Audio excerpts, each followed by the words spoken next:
Well, I know it was you that I was having this conversation with once, I believe, where we were talking about how when areas become more educated and women become more educated, it tends to slow the population down.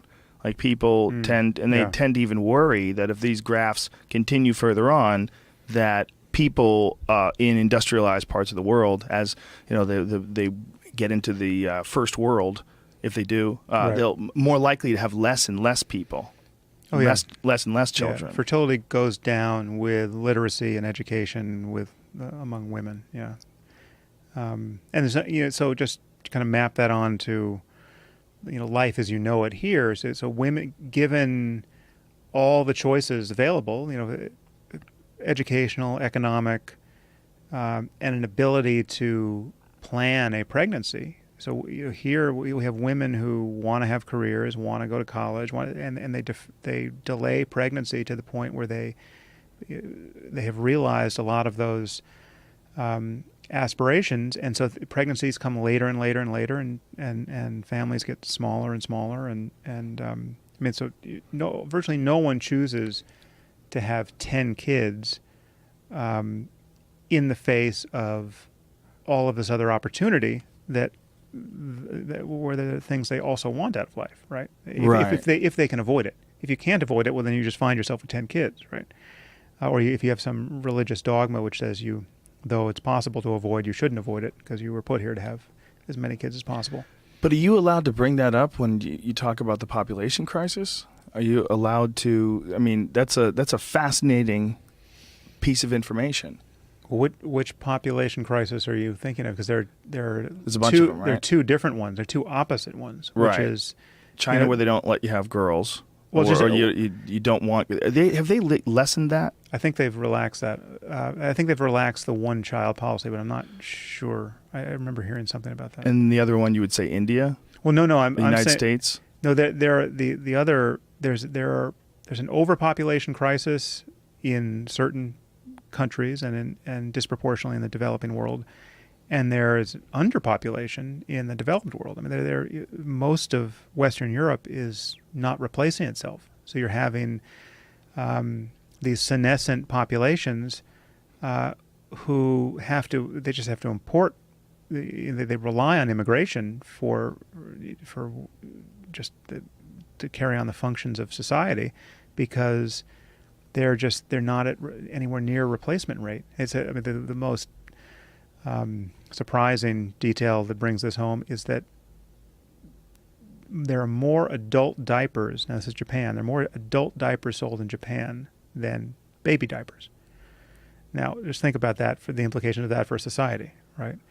How do you have a society? How do you have a functioning society? Barring perfect robots that can tend to your needs, where you have just a disproportionate number of people who are no longer economically productive, relying on the labor of the young to keep them alive and cure their diseases and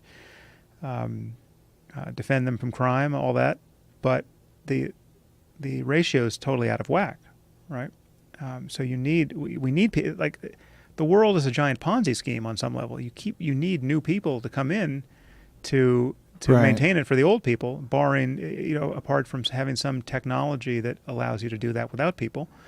But I think everything I've heard about population recently suggests that we are on course, globally, to peak around 9.5 billion and then taper off. I don't think anyone now is forecasting this totally unsustainable growth where we're going to wind up with, did I say million? 9.5 billion people. You said billion. Billion.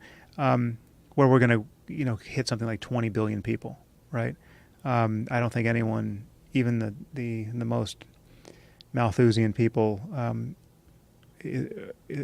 expressing that concern at the moment, which was the case like 20 or 30 years ago, where they thought this is just going to keep going and we're going to hit the carrying capacity of the Earth, which is something like 40 billion people. Wow. I don't think anyone thinks so. I mean, because fertility is falling everywhere, but it has fallen actually below replacement in the developed world.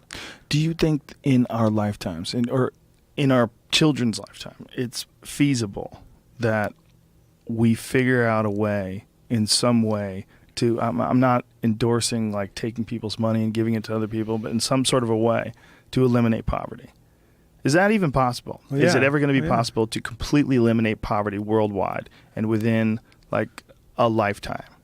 Well, I think we talked about this the last time when we spoke about AI, but I mean, this is the implication of much of what we talked about here. If you imagine building the perfect labor-saving technology, right, where you imagine just having a machine that can build any machine that can do any human labor, powered by sunlight, more or less for the cost of raw materials, right? So you're talking about the ultimate wealth generation device. And now we're not just talking about blue-collar labor. We're talking about the kind of labor you and I do, right? So like the artistic labor and scientific labor and, just a machine that comes up with good ideas, right? So we're talking about general artificial intelligence.